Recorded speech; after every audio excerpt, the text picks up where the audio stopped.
Bonjour à tous et à toutes, donc aujourd'hui on se retrouve pour les lectures de dégel du mois d'août. Je crois que c'est la vidéo la plus longue, que ce soit au niveau de toute ma chaîne, hein, lecture de dégel, organisation décisive, annuelle de dégel, chronique. Je crois que c'est la vidéo la plus longue parce que voilà le désastre. Je vous explique. J'ai fait pas mal de petites folies pendant le mois d'août, chose que je voulais pas spécialement faire mais j'ai craqué. Au niveau acquisition, j'ai lu chroniqué 3 livres, une BD, un manga et une nouvelle thriller, enfin un thriller sous forme de nouvelle. J'ai fait pas mal de trucs, donc les deux sacs, vous en faites pas, c'est pour vous entendre un petit peu où j'ai acheté tout ça. Mais je vais commencer tout de suite parce que sinon ça va durer si.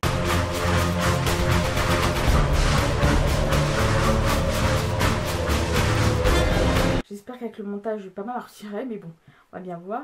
Donc en premier je vais vous parler d'un livre que j'ai lu donc, sur ma liseuse, c'était le mois dernier. Je vous ai parlé que j'ai trouvé gratuitement la nouvelle Hostile de Franck Tillier, donc chez 1221. Je vous mets la couverture maintenant.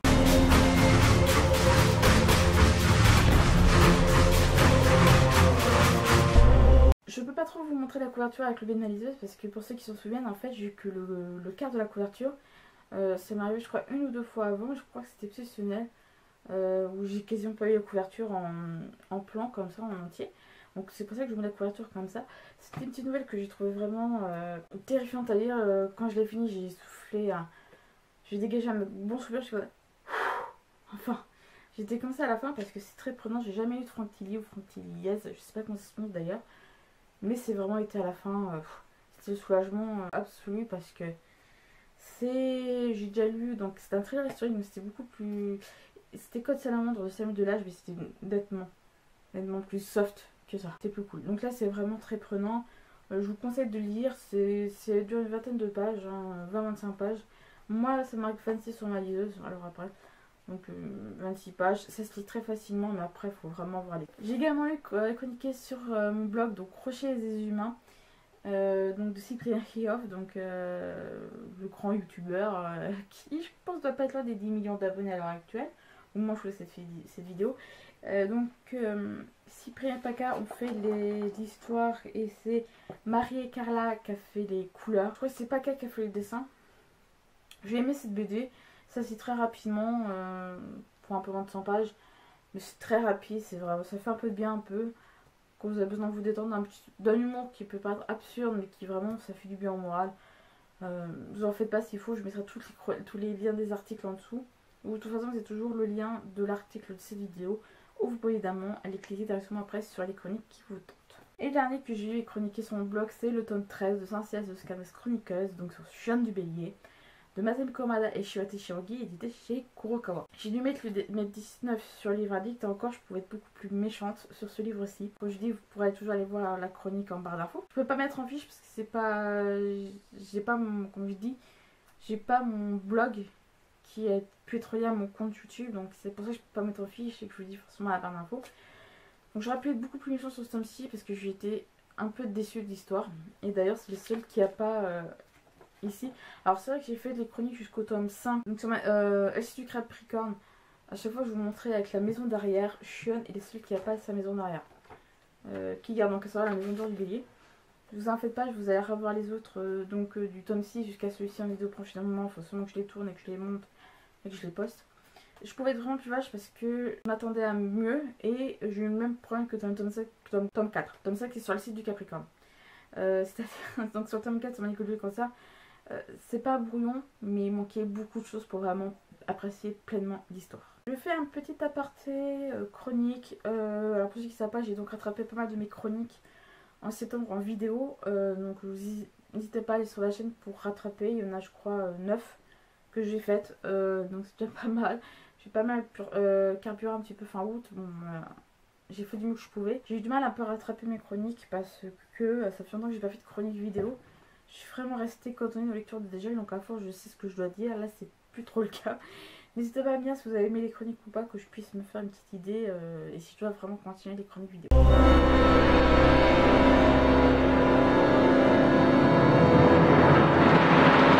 Alors là je vais passer aux acquisitions livresques. Je vais passer en premier lieu au livre que j'ai mis sur ma liseuse. Je pensais que j'aurais que cela à vous présenter et je me suis littéralement gourée. Donc le premier que je vais vous présenter, j'en avais déjà un de cet auteur et j'en ai repris 3 autres. Non, 2 autres. 3 autres, excusez-moi, j'ai un blanc, c'est normal. Donc c'est 3 œuvres de Victor Hugo, dont le premier c'est Claude Gueux, aux éditions Bible Book. Donc voilà, là par contre on a en contrepartie la couverture, donc ça vous aide un peu. Toujours de Victor Hugo, j'ai le dernier jour d'un condamné, donc toujours chez Bible Books. Tous les livres que je vais présenter, je crois qu'ils sont chez, en tout cas pour mes yeux, sont chez Bible Book, je sais pas comment vous prononcez. Dites-le moi en commentaire si vous savez d'ailleurs, parce que ça m'intéresserait de savoir. Je peux comprendre qu'on n'est pas tous la même manière de présenter, et c'est déjà pas mal comme ça. Donc là, la couverture est bien sur l'intégrité de l'écran, elle est bien située, etc. Et c'est le dernier roman de Victor Hugo que je me suis pris. Donc c'est Les Misérables de toujours Victor Hugo chez toujours Bible Book. Donc là, pour ce dernier livre sur ma liseuse, il s'agit d'un tome 1, donc toujours chez Bible Books. La couverture est toujours un peu calée sur le côté. Il s'agit du premier tome des Grandes Espérances de Charles Dickens, donc toujours chez Bible Books. Dickens, j'aurais vraiment m'y mettre. C'est vrai que je vais lire tout sur ma liseuse. J'ai pas souvenir d'avoir. Ah, j'ai pas souvenir d'avoir aussi. David Copperfield a changé le nom. Donc voilà, c'est tout ce que j'ai, en tout cas sur ma liseuse. Je tiens juste à vous dire que tous les livres que j'ai pris, donc qui sont sur ma liseuse, les 3 Victor Hugo et le Charles Dickens, je les ai trouvés sur le site de la librairie Doucet. Je vous mettrai leur lien en barre d'infos. Ils ont un onglet livres numériques. Vous tapez l'auteur, donc Victor Hugo ou Charles Dickens, et vous avez trié par. Et vous cliquez sur gratuit. Donc ces 3 je les ai eu gratuits. Donc voilà, après vous avez de gratuit 0 à 3 euros, de 3 euros à 8 euros et de 8 euros et plus. Donc comme ça vous pouvez peut-être trouver des romans assez sympas au prix que vous souhaitez. Donc après récemment, c'était début de semaine, voire samedi dernier, donc le 27 août. Donc on est le 29 au moment où je vous tourne ces vidéos. Je suis allée à la librairie Bulle, donc qui est au 13 rue de la Baillerie. Au moins, c'est la seule librairie qui porte ce nom. Et la librairie Bulle fait partie donc du réseau Canal BD, donc des librairies Canal BD. Donc en fait, à la base, j'étais partie que pour acheter un manga et je suis revenue avec 2 mangas et une BD. Je vais vous présenter la BD, donc c'est d'Armand Rocher et ses humains, donc de Cyprien et Paca. Et les 2 autres romans que je vais vous présenter, c'est donc le tome 13 de The Scars Chronicles, donc sur Chien du Bélier, de Masami Kurumada et Shiroti Shogi chez Kurokawa. Et le tome 6 de Sasia Santiacho de Masami Kurumada et Shimaki Kyori, donc là toujours chez Kurokawa. Je vous ai pas chroniqué parce que je suis chroniqué avec le tome 1 et je sais pas si ça vaut le coup de chroniquer les autres jusqu'à donc tome 2, tome 3, tome 4, tome 5 et tome 6. Si ça vous intéresse d'avoir les autres en chronique, dites-le moi, ça pourrait toujours m'intéresser. Alors aujourd'hui, donc ça explique le Prince Bleu. Je suis donc allée à France Loisirs. Donc j'ai eu ce sac parce que j'ai précommandé un livre que vous verrez dans les lectures de gel d'octobre, faites un peu passion. Pour l'achat mensuel, il fallait que j'y aille. J'ai donc pris pas un mais 2, dont un qui me tentait depuis un moment, qui était dans ma wishlist. Il s'agit d'Aliénor, un dernier baiser avant le silence, de Mireille Camel aux éditions France Loisirs. Donc en gros, je la fais un peu vite fait. On est dans une Angleterre. Alors je sais pas si c'est un roman historique, hein. Je pense que c'est plus un roman historique, mais je sais pas trop. Donc on est en 1204. Aliénor tente de sauver son royaume, qui est l'Angleterre, parce que son fils, son dernier fils, qui était Jean Santerre, quand il est devenu roi, il règne sans partage sur le royaume d'Angleterre et tente un peu de bien se faire valoir après la mort de son défunt frère, qui est devenu très célèbre, qui est nul autre que Richard Cœur de Lion. Elle est traquée, donc Aliénor part d'Angleterre, elle est traquée jusqu'à la forêt de Brocéliande, où elle est recueillie par sa filleule, la belle et puissante Héloïne Rudel, descendante de Merlin, et compagne légitime de Richard Cœur de Lion. Donc elle sera sa belle-fille, cette dame-là. Et elle rédige pour leurs enfants les mémoires de sa vie d'aventure. Car Aliénor est la seule chose à posséder, la seule arme capable de contrer Jean et de protéger les siens, savoir la vérité. Et comme dans les bizarres, d'où le titre. Donc en gros j'ai hâte parce que Aliénor d'Aquitaine, j'ai regardé Secret d'Histoire sur Aliénor d'Aquitaine qui a eu lieu l'an dernier. C'était vraiment assez sympa, donc quand j'ai vu ce roman, je lui dis ça peut être toujours assez sympa de lire. Je l'ai vu chez XO, mais c'était en grand format, il me paraissait un peu cher, mais moi je l'ai là. Et l'autre que j'ai acheté, c'est celui-ci, donc c'est Secret d'Histoire, le tome 6 de Stéphane Bern, donc là chez aux éditions France Loisirs, qui à la base il a été édité chez Albin Michel. Alors j'ai le tome 2 que j'ai pas fini, je vais pas le tome 3, ni le tome 4, ni le tome 5. Donc les Secrets d'Histoire, je les achète pour pas lire. Mais comme je dis, ça peut toujours être intéressant à lire. Alors là, ce livre-là, j'ai commencé à lire, il faut que je le termine. Il s'agit des Chroniques de Bridgerton, donc le tome 1 Daphné et le Duc de Julia Quinn aux éditions Le Livre de Poche pour elle dans leur collection Aventure et Passion. Donc en fait c'est ma binôme Marine, donc je vous mettrai sa chaîne en barre d'infos, qui m'a envoyé ce livre pour le challenge de Kevin, donc Couton, donc Place of Books, un peu quoi. Ça dépend sous quel nom vous connaissez. Donc ça a été le livre qu'elle m'a choisi pour moi. J'en suis là, je suis à 69 pages. Il me reste 330 pages à lire. Faut vraiment que je termine parce qu'on doit rendre notre chronique vidéo début septembre. Donc ça serait bien que je lise très rapidement. Je crois qu'après mes vidéos, en attendant que la vidéo charge sur mon PC, je vais mettre sur mon logiciel, je vais m'avancer grandement. Et le dernier que je vais vous présenter, c'est Le Dernier Royaume, donc le tome 1, Les Cendres d'Ouranos, par Morgan Rhodes, aux éditions Michel Lafon Poche. Donc c'est le premier tome, il est en grand format aussi. Mais en format poche, au moins je l'ai payé un peu moins cher et comme ça je me dirais pas que je l'ai payé une blinde si jamais ça me plaît pas. Alors en fait, si vous voulez ma chronique, pour le Secret d'Histoire 6, je vous ai pas fait de résumé parce que j'en vois pas l'intérêt. Donc celui-ci, pour en connaître l'histoire, je vous mettrai, là ça devrait le faire, même en barre d'infos s'il le faut, l'unboxing de ce livre. Comme ça vous aurez l'histoire. Et pour celui-ci, donc après des années de paix, des siècles de paix, pardon, une rumeur de guerre se propage dans les trois royaumes d'Ouranos. Les trois royaumes d'Ouranos, de Palésia et de Limeros. Au centre de ce conflit naissant, une funeste prophétie, une magie perdue, sur le point de ressurgir. Pour la maîtriser, tous les coups sont permis et seuls les plus forts ou les plus risqués s'en sortiront. Je l'ai emprunté à ma bibliothèque, ça sera sympa après, à voir quand je l'aurai lu. Et c'est tout pour mes achats. Il y a eu juste deux achats à part, vite fait, c'est vrai que je me suis un peu gourée. C'est deux magazines, donc le premier c'est Le Figaro de l'Histoire, donc sur août et septembre 2016, donc c'est le numéro 27, sur les nouveaux mystères de l'Égypte, les secrets de la Grande Pyramide, l'énigme Toutankhamon. Les secrets de la Grande Pyramide et l'énigme Toutankhamon, oui c'est bien ce que je lis. Et là il y a marqué quoi? À la recherche de Nefertiti. Donc moi je suis pas spécialement passionnée d'Égypte, enfin je suis pas vraiment à fond. Mais je me dis ça peut toujours être intéressant. Je pense à Myriam de Un jour un livre, je crois qu'elle adore l'Égypte. Donc si vous voyez ces vidéos, faites-lui un peu passer. Si ça peut l'intéresser elle. On verra bien par la suite. Et l'autre c'est donc le 11e volume de Secret d'Histoire par Stéphane Bern, évidemment. Avec Stéphane Bern. C'est sur les rois fous notamment. Et il y en a un que j'ai déjà vu. Pas besoin de Secret d'Histoire, je crois que ça devait être en mai, juin, un truc comme ça, ce qui était Louis II de Bavière. J'aimerais un peu redécouvrir Louis II de Bavière et puis les autres aussi pour un peu plus d'informations. J'aime beaucoup apprendre et Secret d'Histoire pour moi c'est une valeur sûre, tout comme l'ombre d'un doute. Je vous mettrai les chaînes Secret d'Histoire et l'ombre d'un doute en haut pour vous abonner. Et il y a aussi sur Eugénie, dernière impératrice des Français, le Kremlin, je sais pas que ça se pense comme ça, Milan de pouvoir et sur Georges Sand, je ne sais pas. Donc c'est j'ai vu le Secret d'Histoire sur Georges Sand qui a eu lieu début août, je crois me souvenir. How many combats must there have been for good to triumph evil? Alors comme vous avez pu le voir dans les lectures de Dégel du mois dernier, il n'y avait pas eu d'emprunt médiathèque parce que dans ma médiathèque, comme c'est emprunté pendant les vacances scolaires, donc alors les vacances scolaires de juillet et août, moi je les ai empruntés mi-fin juin et je les ai jusqu'à début septembre, donc c'est pour ça que je ne les ai pas spécialement présentés. Je vous les présente maintenant vu que je les rends que le 10 septembre, c'est plus simple. Je sais très bien que je voulais le fêter, mais c'est pas un livre que j'achèterais forcément comme ça, plein de tarifs. C'est Harry Potter à l'école des sorciers de J.K. Rowling avec les illustrations de Jim Kay chez Gallimard.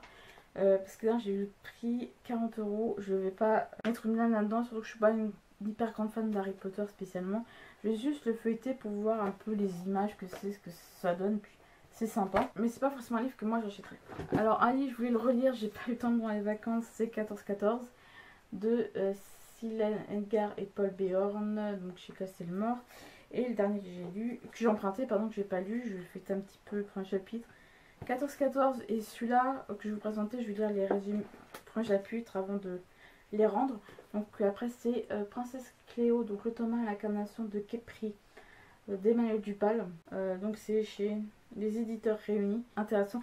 Ces deux-là, je vais vous mettre peut-être, je sais pas comment, je vous conseille d'aller voir les résumés parce que je ne vais pas trop en parler sur ce roman. J'ai emprunté qu'un CD, c'est Vespro della Beata Vergine. Alors je pense très mal, je suis désolée, je sais pas comment je vous prononce. Virgilio Mazzucchi, donc bref, je vous mets ça, vous lisez, vous mettez sur pause et vous lisez, vous débrouillez. Donc voilà pour les emprunts médiathèques. and for the royal ark to be protected and preserved. Without any doubt. Pour ce qui est les lectures de septembre, je vais pas me mettre des masses parce que je sais très bien que septembre je reprends. J'ai eu le mois d'août en vacances forcées, je tiens à préciser. Septembre ça va être léger, je vais avoir ça va être assez léger parce qu'actuellement j'ai pas de nouvelles pour un de mes emplois, donc ça me pose un peu problème de toute façon. Bref, j'ai des péripéties niveau emploi, c'est impressionnant. Je vais d'abord terminer. Mais vous en faites pas, je vais régler le problème, faut pas vous inquiéter. Donc le premier que je vais évidemment finir c'est Daphné le Duc, donc de Julia Quinn. J'ai également l'intention de terminer les 13 crânes de cristal, donc le premier tome a précisé des premiers, d'Anne Chevalier Mao, donc c'est ACM. Je crois que c'est de l'auto-édition, enfin Anne Chevalier Mao ne passe pas par une édition pour publier ses livres, elle est publiée même, elle fait même appel à un imprimeur, etc. Donc ACM, je pense qu'elle a créé pseudo maison d'édition, je sais pas comment appeler ça.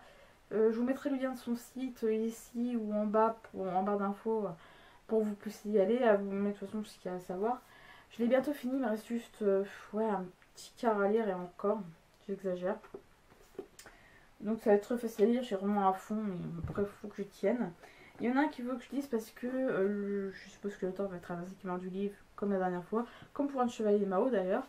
Je vais donc lire le deuxième tome de la confrérie d'Archeron, donc qui est le navigateur de MySpace, de Cyril Pujol chez elivre.com.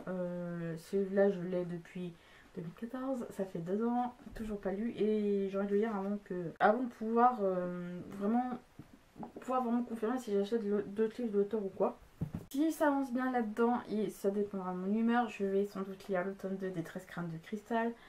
Donc les disciples de Seth, toujours d'Anne Chevalier Mao chez ACM. Pareil, ça dépendra de mon humeur, ça dépendra comment j'avance, etc. et dans l'ordre que j'aurai lu. Puis donc il y a le dernier tome de la confrérie d'Archeron, donc là c'est les Héritiers de la Chimère, donc de Cyril Pujol, chez elivre.com. C'est vrai que j'aurais pu mettre les séries ensemble, mais comme je dis, ces deux-là, ça va vraiment dépendre de comment j'avance dans mes lectures, parce que je tiens à préciser que ce livre-là fait pratiquement 400 pages, 397, et que les Héritiers de la Chimère, c'est pas sûr que je le terminerai fin septembre, parce que ce livre-là, c'est une petite brique qu'on dirait pas, et il fait 481 pages. Donc on verra bien. Et pareil pour les... Alors là c'est très rapide, je pense, les tomes 2 des 13 crânes de cristal, il fait ouais, un peu plus de 300 pages, donc là c'est très rapide à lire aussi. Alors là je suis appréciée pour le niveau de lecture, je vais juste me rendre compte que j'avais posé un livre que j'avais pas pris avec moi pour vous présenter mes lectures de septembre. Il y en a qu'il faut que je termine aussi. Que je sais pas si l'auteur sera là à la 25e heure du livre du Mans ou quoi, je sais pas. Je sais terminer Conte d'Outre-Tombe, donc Fantôme, Spectre et Dame Blanche de Dominique Camus chez Ouest France. Récemment j'ai fait... Alors là je sais pas si c'est un problème ou quoi, je crois que c'est moi. À force de le mettre dans mon sac, j'ai eu un petit problème. Voilà, là en face c'était puis on l'a recollé avec mon père, donc là il faut mettre une pointe de colle. En fait je préfère le truc qui était là et ça c'était prêt à se détacher. En fait il n'y a que les pages se tenaient à couverture que par ici, pas une blague. Vous allez me dire, je voulais pas jeter à la poubelle parce que voilà, elle était dédicacée. Je vais essayer de faire vraiment attention, c'est pas que j'en ai forcément avec moi au travail. Too many. It is ignorance that blinds us and we lose our way. Donc ces lectures déjà elles sont terminées, j'espère que ça vous aura plu. Dites-moi si vous avez lu des livres que je vous ai présentés. Et dites-moi s'il y en a certains que vous avez lus, que c'est ça qui vous tente, etc. Comme ça, moi ça me permettra de savoir vos goûts, etc. et comment je dois avancer dans mes lectures. Sur ce, bonne lecture. One day on the red hills of Georgia. Open your eyes, O miserable mortals.